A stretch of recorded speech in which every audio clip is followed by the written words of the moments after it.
Salut les geeks du rhum, bienvenue sur votre podcast. Aujourd'hui, dégustation pêle-mêle numéro 3. Je vous rappelle le principe, ici, pas de logique, que du kiff. Et bien sûr, n'oubliez pas, les dégustations, c'est subjectif. Chacun ses capteurs, même si on a des marqueurs communs. Allez, let's go. Aujourd'hui, toujours pareil, 2 notes de dégustation et j'ai bien entendu un joli jus dans mon verre actuellement. Donc je viens d'écrire la note de dégustation. Premier rhum. Aujourd'hui, on est sur le Vellier Royal Navy Tiger Shark. Donc c'est le deuxième Navy by Vellier. Le premier était superbement aimé par la communauté. J'ai pas eu encore la chance d'y mettre mes lèvres, mais j'ai hâte. En tout cas, aujourd'hui, on est sur le Tiger Shark. Donc, deuxième Navy de Vellier. Les caractéristiques, on est sur un Navy Strength. Donc, les Navy Strength, c'est donc des rhums de blend des colonies anglo-saxonnes. On est toujours à plus de 54,5 degrés. La légende dit que au-dessus de ce degré-là, si le rhum coulait sur la poudre à canon, la poudre à canon était toujours utilisable. Voilà. Donc on est bien au-dessus. Là, celui-ci, on est sur un rhum qui titre à 57,18 degrés.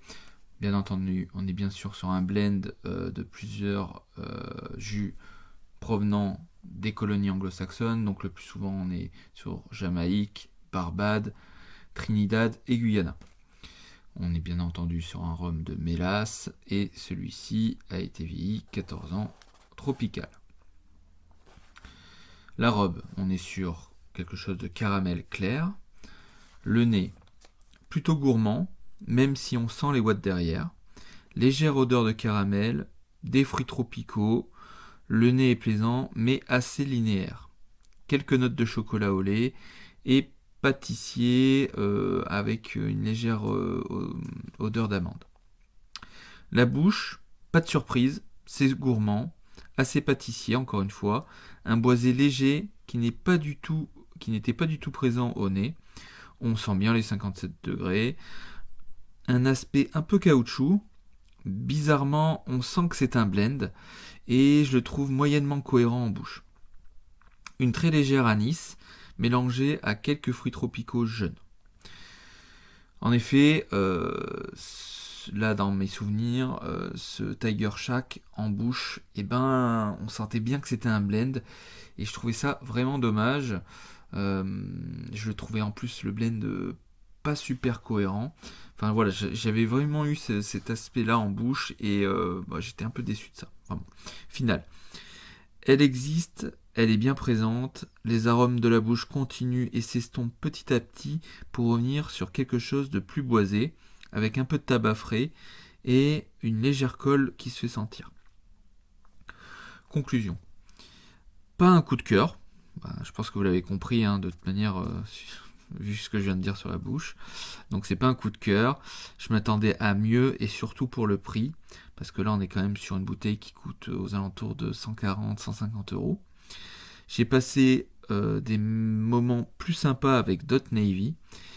C'est pas un mauvais rhum, mais voilà, pour moi le blend il manque un peu de cohérence et de piraterie pour ce Tiger Shark.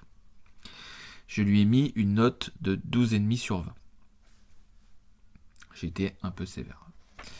On passe au deuxième rhum. Je tourne bien entendu les pages de mon petit cahier, de mon petit carnet. On est sur le Savannah Grand Arôme Fût 345.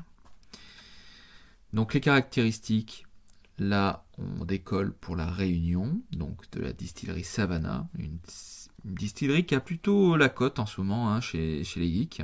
Ils font des superbes jus, souvent très limités, et c'est très bon. Enfin bon, revenons à ce fût 345. On est sur un single cask. Il titre à 46 degrés, donc c'est un réduit. Il a été limité à 985 bouteilles. On est sur un rhum de mélasse, millésime 2007, qui a vieilli 9 ans sous les tropiques, qui a fait l'objet le distillat est une distillation en colonne. On est sur une quille qui coûte environ 70 euros. La robe, on est sur un orangé très clair, ne semble pas gras, mais il est de bonne tenue. Au nez, c'est très fruité, gourmand, un très léger boisé, les agrumes type orange, une légère vanille, un peu de réglisse. Franchement, j'ai l'impression de mettre mon nez dans une corbeille de fruits tropicaux et agrumes et on ressent cette olive verte typique des grands arômes en arrière-nez. Au niveau de la bouche, malgré sa réduction à 46 degrés, les papilles s'excitent et il attaque fort, un peu comme une claque dans un gant de velours. Ça tapisse pas trop mal, le boisé jeune et saumuré est très présent en bouche. Les fruits sont verts et jeunes, plutôt de nos vergers, c'est pas des fruits tropicaux. On ressent une acidité comme une orange un peu confite. Voilà. Au niveau de la finale, c'est plutôt fruité, le boisé s'essouffle pour laisser la place aux notes fruitées saupoudrées d'un léger tabac. Elle est plutôt convaincante pour ses 46 degrés. En conclusion, c'est plutôt bien fait. Je pense que la réduction a assagi le fût, mais ce n'est pas plus mal. Toutefois, quelque chose me gêne dans cette bouche, dû à cette acidité qui est assez présente. Malgré tout, ce grand arôme est sympathique à boire. Je lui ai mis une note de 13 sur 20. Passons à ce que j'ai dans mon verre, et je peux vous dire qu'on va bien s'amuser, ou en tout cas j'ai pris un énorme plaisir. Je retourne les notes de mon carnet pour arriver à la note de dégustation que je viens tout juste d'écrire. Alors, à votre avis, on est sur quoi ? Eh ben, on est sur la maison Naisson, on est sur le 15 ans batch numéro 3 qui titre à 48,7 degrés. Au niveau des caractéristiques, ben, on est à la Martinique, on est sur un rhum de pur jus, donc, agricole, hein. Millésime 2004, vieillissement 15 ans sous les tropiques dans un fût de chêne français. Il a été soutiré brut de fût et il est limité à 500 bouteilles. Au niveau de la robe, on est sur un orangé à cajou qui se tient plutôt bien dans le verre. Au niveau du nez, je me permets de ressentir ce que j'ai dans le verre.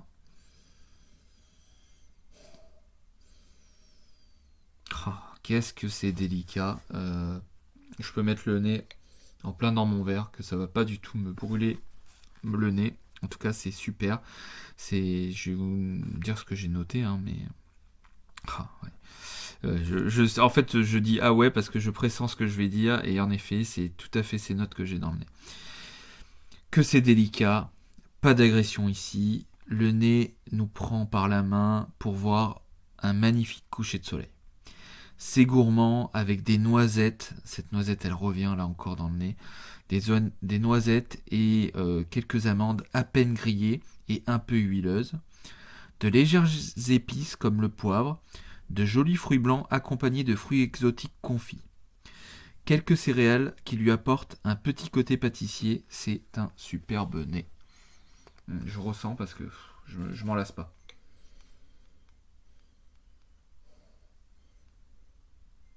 Ah ouais, cette noisette là, elle est ultra présente. Elle est céréale aussi, mais c'est pas présent hein, comme la noisette et l'amande. Hein, on est vraiment sur un plutôt derrière, même si quand on fait le focus dessus, on le sent bien. Enfin bon, passons à la bouche. Je m'en prends une petite goulée.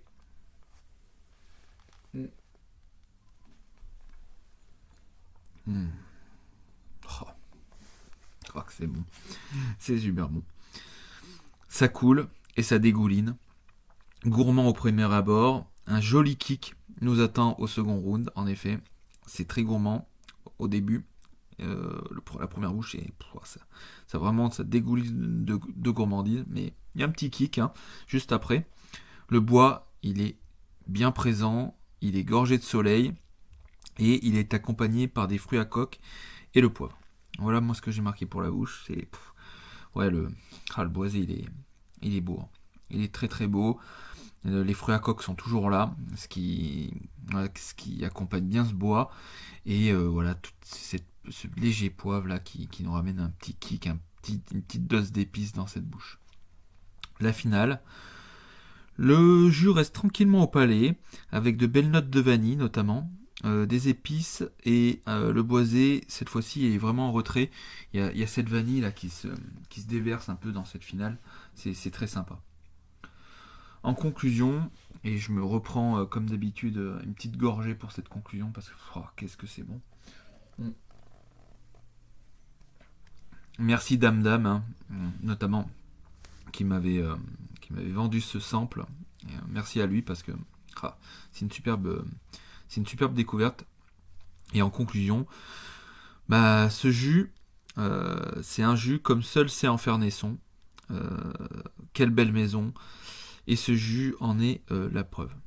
C'est vrai que j'étais rarement déçu par Nesson. Je vous conseille notamment en rhum glouglou, et je l'ai dit notamment dans le premier épisode du podcast, les présentations, le vieux, Nesson le vieux, c'est une vraie pépite en rhum glouglou, et notamment aussi j'ai beaucoup aimé le profil 107, plus que le 105.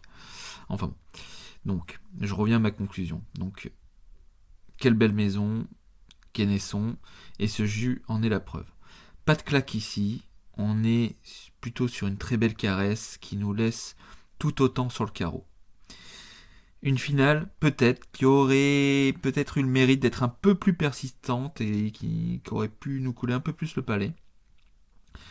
Et là le rhum aurait été excellent, plus qu'excellent je pense, si cette finale aurait été un peu plus marquée. Je lui ai mis quand même une note de 16 sur 20. Ça le mérite. Le nez est est magistral. Franchement, le nez il est magistral. C'est notamment le nez qui est fou dans ce rhum. La bouche est superbe. La finale un peu plus en retrait. Mais quel rhum. Par contre, petite douloureuse, on est quand même sur un jus qui était sorti aux alentours de 400 €. Et je pense que sur le marché gris, je pense qu'on peut le trouver encore dans certaines boutiques, mais le prix ne sera pas tout à fait le même. Je pense qu'il a bien pris peut-être 50 ou 100 € facile. Il faudrait que je vérifie, mais bon, en tout cas, prix de sortie déjà, il était élevé, on était à 400 €. Et comme je vous le disais, Nesson, c'est une superbe maison, et souvent sur le marché gris, le prix, il est un peu douloureux. Enfin, peu importe. Le jus est superbe. Je m'en reprends comme d'habitude, une petite goulée pour vous dire au revoir. Je finis même mon verre. Ouais, c'est magnifique. Et que dire de plus pour finir ce bel épisode que je vous laisse et geekez bien les rumeurs. À très bientôt.